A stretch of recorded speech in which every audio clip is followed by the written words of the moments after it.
जानकारी। हरियाणा में आज नामांकन का आखिरी दिन है विधानसभा चुनाव के लिए। आज नामांकन का आखिरी दिन है। कांग्रेस अब तक 86 उम्मीदवारों के नाम घोषित कर चुकी है। 4 सीटों पर अभी भी कांग्रेस ने कैंडिडेट्स नहीं घोषित किए है। बीजेपी ने सभी 90 सीटों पर उम्मीदवार उतारे हैं। 13 सितंबर को नामांकन पत्रों की जांच होगी और 16 सितंबर तक नाम वापस लिए जा सकेंगे। 90 सीटों के लिए 5 अक्टूबर को वोट डाले जाएंगे। 8 अक्टूबर को नतीजे घोषित हो जाएंगे। बड़ी जानकारी आप तक पहुंचा रहे, जहां आपको बताते चले कि अब जिस तरह से देखें कि दोनों ही पार्टियों की तरफ से लगभग अपने उम्मीदवार घोषित कर दिए गए हैं। बीजेपी ने सभी उम्मीदवार सामने रख दिए और कांग्रेस ने अभी 4 उम्मीदवारों को होल्ड पर रखा है। फिलहाल देखना होगा कि किस तरह से कांग्रेस इनका नामों का ऐलान करती है। हमारे साथ हमारे सहयोगी ललित कांडपाल जुड़े हुए हैं।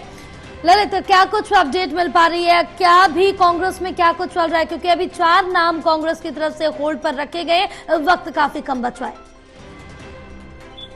देखिए, 4 नाम कांग्रेस की तरफ से होल्ड रखे गए हैं कि कांग्रेस पार्टी भी अपनी और भारतीय जनता पार्टी लगभग तीनों, भारतीय जनता पार्टी लगभग सारी उम्मीदें सारी सीटों पर टिकट जारी कर चुकी है।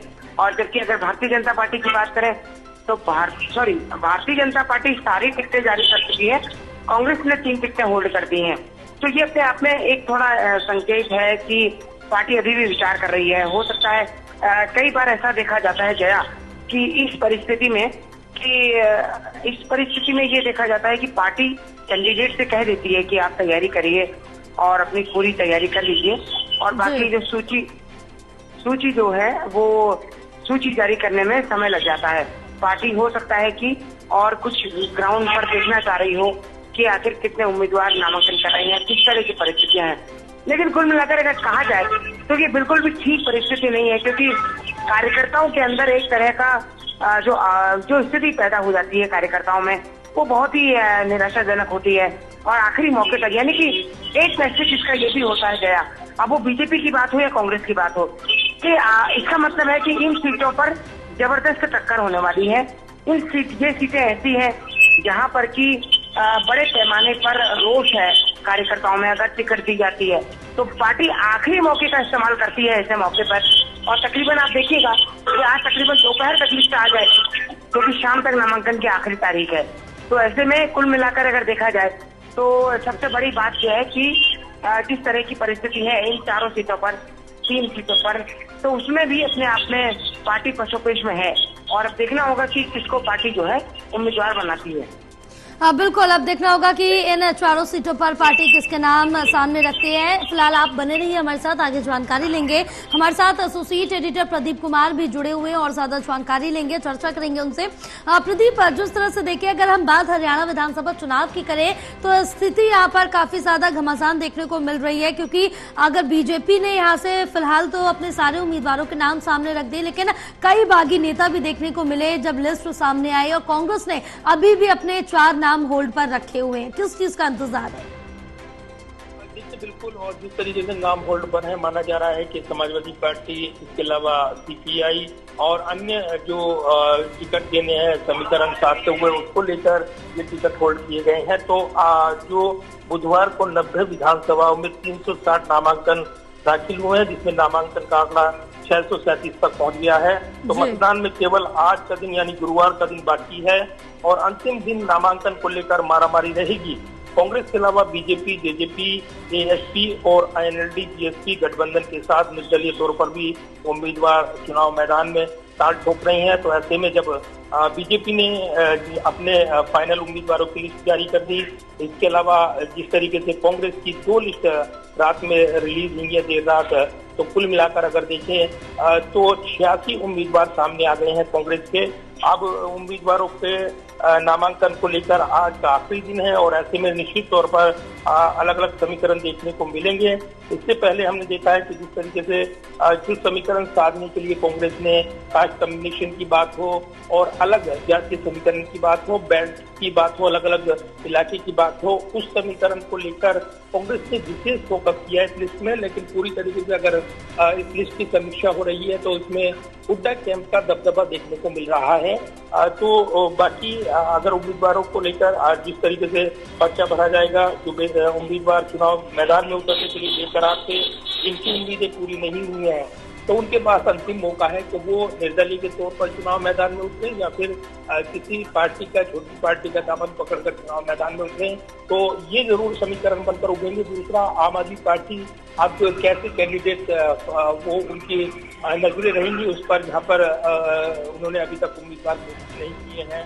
ऐसे में अब वो यहाँ पर उन उम्मीदवारों को लपक सकते हैं जिनके टिकट कटे हैं, जिनकी उम्मीदें पूरी नहीं हुई हैं। और इसीलिए आज का दिन खास रहेगा, क्योंकि नामांकन के बाद ये तस्वीर साफ होगी कौन किसके पाले में है, कौन किसके टिकट पर चुनाव लड़ेगा, निर्दलीय लड़ेगा या दल उसको मिल जाएगा, सिंबल मिल जाएगा। ये बड़े सवाल हैं। निश्चित तौर पर जिस तरीके से कांग्रेस ने अपनी लिस्ट जारी की है, ये देरी की वजह भी यही मानी जा रही थी कि अंतिम समय में मौका न मिल पाए, बगावत करने का कोई गुंजाइश न रहे, इसलिए उस समीकरण को साधते हुए कांग्रेस ने लिस्ट रिलीज करने में देरी की। और आज हम देख रहे हैं कि अंतिम दिन है, तो निश्चित तौर पर काफी गहमा-गहमी भरा दिन रहेगा। अलग अलग कार्यालयों में जब नामांकन दाखिल किए जाएंगे, उम्मीदवार नामांकन दाखिल करेंगे, तो शक्ति प्रदर्शन भी वो करते नजर आएंगे। तो निश्चित तौर पर हरियाणा की राजनीति के लिए आज का दिन काफी अहम रहने वाला है। बिल्कुल प्रदीप, लेकिन इस बार ये भी खास देखने को मिला है क्योंकि बीजेपी की अगर हम बात करें तो बीजेपी हमेशा कांग्रेस के लिए परिवारवाद का मुद्दा उठाती आई है, लेकिन इस बार कहीं न कहीं बीजेपी में भी साफ तौर से देखने को मिला है, क्योंकि बीजेपी में भी इस बार कई बड़े घरानों के बच्चों को टिकट दिया गया, उनकी पत्नियों को टिकट दिया गया, उनके भाई को टिकट दिया गया। तो अब क्या ये मुद्दा यहीं पर रुक जाएगा?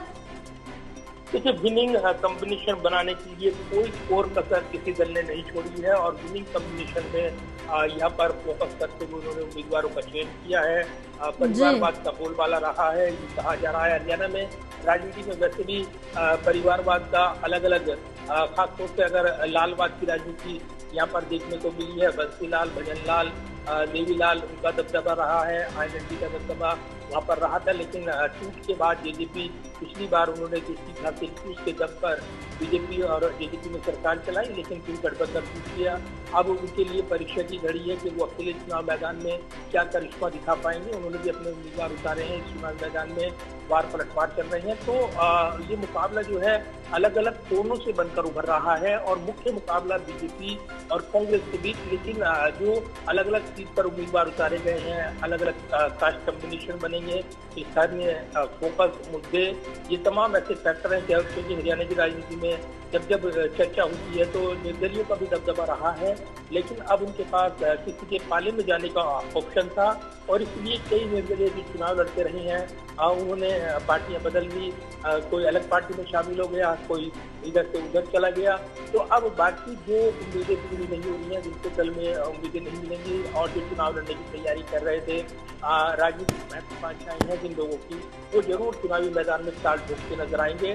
तो निश्चित तौर पर एक चुनावी रंग का मुकाबला और एक बड़ा मुकाबला हरियाणा के चुनावी रंग का ये माना जा रहा है। आज नामांकन का दिन, आखिरी दिन, और उसी के साथ तस्वीर साफ हो जाएगी। बिल्कुल प्रदीप, तमाम जानकारी साझा करने के लिए बहुत शुक्रिया आपका। और ज्यादा जानकारी के लिए हमारे साथ एसोसिएट एडिटर देवेंद्र कथुरिया भी जुड़े हुए हैं और ज्यादा उनसे भी जानकारी लेंगे। देवेंद्र, जिस तरह से देखें कि अब कहीं ना कहीं इस समय कांग्रेस के लिए 4 सीटों पर जो मंथन है वो लगातार देखने को मिल रहा है, और क्या ये नाम किसी भी तरह से अन्य पार्टी या गठबंधन से या किसी तरह से जो सहयोग की पार्टी है उनसे ये नाम सामने आ सकते हैं? देखिए, यह पहले तो मैं ये कहूंगा, कांग्रेस की जो लिस्ट सामने आई है, रात को आई है और फिर 11:30 के बाद 5 नामों की वो संशोधित सूची थी। उस 5 की सूची में कई नाम ऐसे थे जो दमदार थे, हटा के दूसरे आ गए हैं। तो जो लिस्ट कांग्रेस ने सामने लाई है, जो कांग्रेस, ये मेरे को लगता है जातीय समीकरण और सोशल इंजीनियरिंग दोनों का एक नमूना है।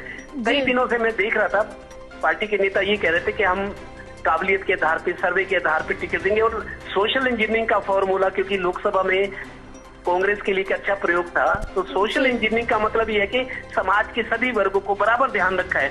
लोकसभा में हर बार 4 सीटें लोकसभा चुनाव में 10 में से जाट समुदाय को दी जाती थी। इस बार 2 दी गई थी जो मई में चुनाव हुआ है, और उसका खामियाजा भी कांग्रेस को भुगतना पड़ा। और जाट चूंकि बीजेपी से तो नाराज है ही, ज्यादातर जो माना जाता है, जो एक धारणा बन गई है कि जाट समाज जो है बीजेपी सरकार या बीजेपी से थोड़ा खफा है। किसानों का मुद्दा लगा लो या महिला पहलवानों वाला, और कारण भी हो सकते हैं कि जाट समाज में चौधर की जो लड़ाई होती है, चौधराहट की जो एक भूख होती है, वो भी थी। कुल मिलाकर जाटों को साधने के लिए 2 दर्जन टिकट कांग्रेस ने दिए हैं। जितने अभी तक 86 नाम आए हैं, 24 टिकट इसमें जाट समाज के लोगों को दी गई है। और दूसरा बड़ा वर्ग ओबीसी, जिससे मुख्यमंत्री नायब सैनी आते हैं और जिस वजह से उनको मुख्यमंत्री बनाया गया था, ओबीसी की 30% वोट है हरियाणा में। 30% वोट एक बड़ा वोट बैंक जिसको कहते हैं। तो नायब सिंह सैनी को बनाया भी इसी मकसद से गया था कि ओबीसी के वोटों को बीजेपी से जोड़ कर रखेंगे। और खुद प्रधानमंत्री जी भी कहते हैं कि मैं तो खुद बैकवर्ड से आता हूँ, और प्रधानमंत्री के लेवल का ये फैसला था कि मुख्यमंत्री मनोहर लाल को बदलना था, तो किसको बनाया जाए, तो नायब सैनी को बनाया गया। 19 टिकट ओबीसी को कांग्रेस ने दी है। उसके अलावा पंजाबी वर्ग के लोग थोड़ा सा खफा थे, जैसे जाट आरक्षण आंदोलन हुए थे, कुछ हिंसा हुई थी, उसको लेके कांग्रेस से थोड़ा दूरी बना ली थी। पंजाबी समाज के लोग बीजेपी की तरफ चले गए थे 2014 के बाद। 2014-19 की बात करें तो थोड़ा सा अब चूंकि पंजाबी समाज को कांग्रेस ने रिझाने की कोशिश की है, 8 टिकट पंजाबी समाज के लोगों को दिए गए। हालांकि बीजेपी ने भी इतने ही टिकट दिए हैं पंजाबी समाज में। पंजाबी समाज एक मुख्य धारा का समाज है हरियाणा की पॉपुलेशन में, और ब्राह्मणों को 5 टिकट दी गई है। कांग्रेस ने 5 टिकट दिए, और दूसरी तरफ बीजेपी ने रामविलास शर्मा जैसे कदावर नेता का टिकट काटा है। उनकी भारी नाराजगी अब सामने आ रही है। कल उन्होंने पर्चा भी भर दिया रामविलास शर्मा ने, जो कभी बीजेपी को चलाया करते थे, हरियाणा में प्रदेश अध्यक्ष थे, कई मतलब मंत्री रहे, बड़े से बड़े मंच पर केंद्रीय नेतृत्व से भी उनकी सीधी मतलब पहुंच है वहां तक, लेकिन उनका टिकट काटा गया। और जब कल उन्होंने 2-3 दिन से बगावत की हुई थी और शेर सुना रहे थे, कौन मिटा सकता है हमको जमाना हमसे, हम जमाने से नहीं, जाने क्या क्या शेर सुना रहे थे वो केंद्रीय नेतृत्व और बीजेपी के लिए कि मेरे साथ ये हुआ। तो कल उन्होंने निर्दलीय पर्चा भरा है, और उसका नतीजा ये हुआ कि बीजेपी ने सख्ती दिखाते हुए महेंद्रगढ़ से किसी और उम्मीदवार को टिकट दे दिया। ऐसी गोपाल कांडा समर्थन दे रहे थे बीजेपी को पिछले 5 साल से।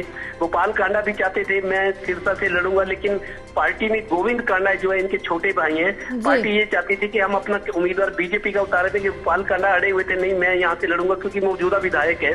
तो वहां भी बीजेपी ने कैंडिडेट उतार दिया। और तीसरा फरीदाबाद एनआईटी सीट, जहां कृष्ण पाल गुर्जर वो भी प्रदेश अध्यक्ष रहे हैं, ट्रांसपोर्ट मिनिस्टर थे जब हवीपा और बीजेपी का समझौता था हरियाणा में, तीसरी बार केंद्र में मंत्री है। कृष्ण पाल गुर्जर अपने बेटे को टिकट दिलवाना चाहते हैं, देवेंद्र चौधरी को, लेकिन वहां भी पार्टी ने सख्ती दिखाती हुई जो 3 सीटें रोकी थी वहां नए उम्मीदवार खड़े कर दिए। तो दबाव के आगे बीजेपी झुकी नहीं।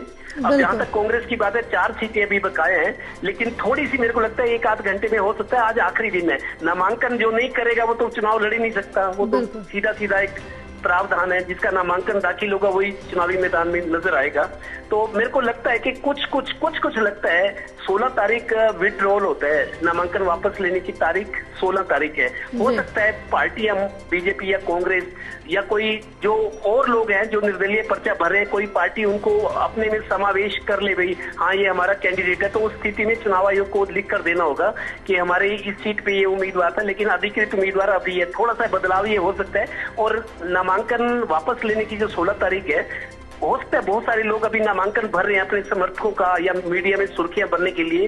3 दिन बाद वो पर्चा उठा ले, किसी के समर्थन में बैठ जाए, भाई हम इनको समर्थन देते हैं, मैदान से बाहर हो जाए। वो एक मौका है, 16 तारीख है। उसमें एक पार्टियां भी कांग्रेस बीजेपी जहां टिकट की जोर आजमाई की, इतनी मशक्कत है, इतनी जबरदस्त लॉबिंग कि कांग्रेस की टिकट देखिए आधी रात को कुछ नाम हटा के नए नाम जोड़े गए। तो आप ये अंदाजा लगाइए किस तरह की लॉबिंग या फॉलो था, किस तरह का प्रभाव काम आया, हस्तक्षेप काम आया।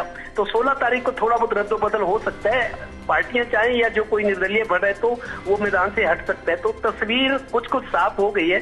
16 तारीख को पता लगेगा मैदान में कौन किसके सामने है। अब बिल्कुल उसका इंतजार हमें करना होगा। फिलहाल देवेंद्र, तमाम जानकारी साझा करने के लिए बहुत शुक्रिया आपका।